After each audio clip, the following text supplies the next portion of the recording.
Nothing could be more proper and feeling than her behaviour.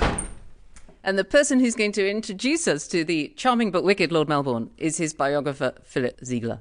So, Philip, behind us is Queen Victoria's bedroom, and then just through here is Queen Victoria's sitting room, where I think Melbourne would have been waiting for her on the first morning of the first day of her reign. So let's imagine him on the carpet, kneeling down, kissing her hand, wearing his court uniform, and then getting to his feet and having a look at her and thinking, here's my task in life before me, do you think? It was such a fascinating relationship because it was on two dimensions. The power angle was obviously of enormous importance.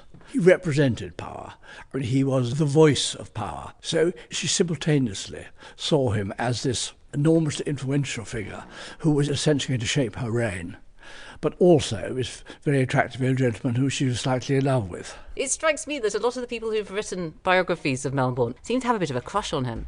He was a very attractive man. He was also a shit. But he did have enormous charm, considerable wit, much more intelligence than most prime ministers have.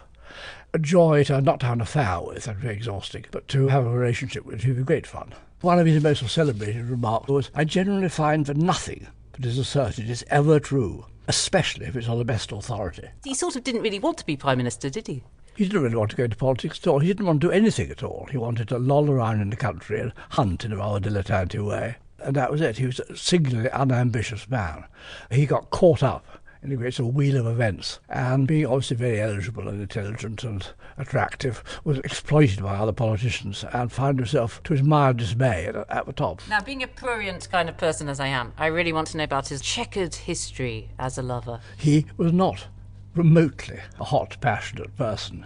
He loved female company, but he was as concerned that it should be witty and intelligent and amusing as it should be sexy and beautiful. Well, one of the bits of Melbourne's world that she really doesn't like, right, is this whole country house wigs socialising in and out of each other's bedrooms type stuff that went on. She's going to be very clear that it's going to be family values and morality at her court. But she needs some time to come to that conclusion, doesn't she? I think she probably came to a conclusion pretty quickly.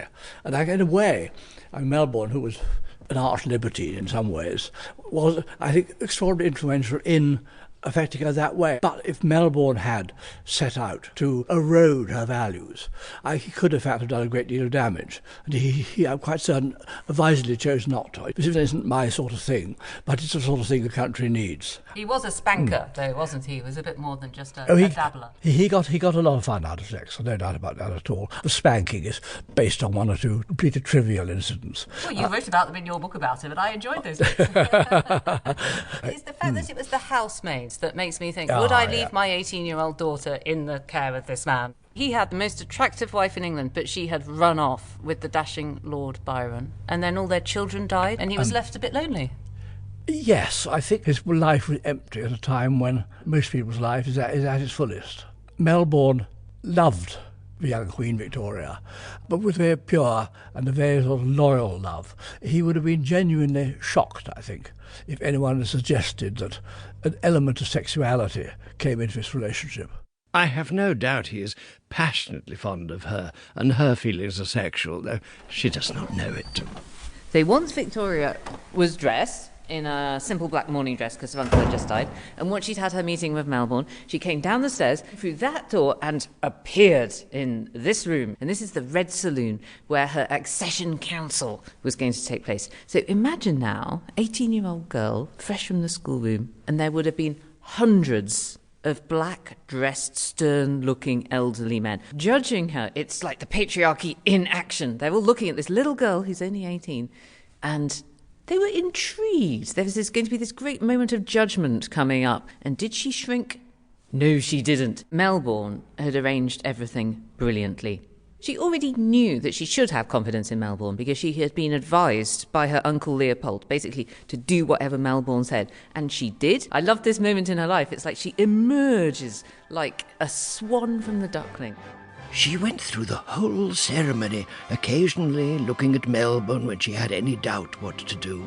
There was never anything like the first impression she produced. Very extraordinary and something far beyond what was looked for. She not merely filled her chair, she filled the room.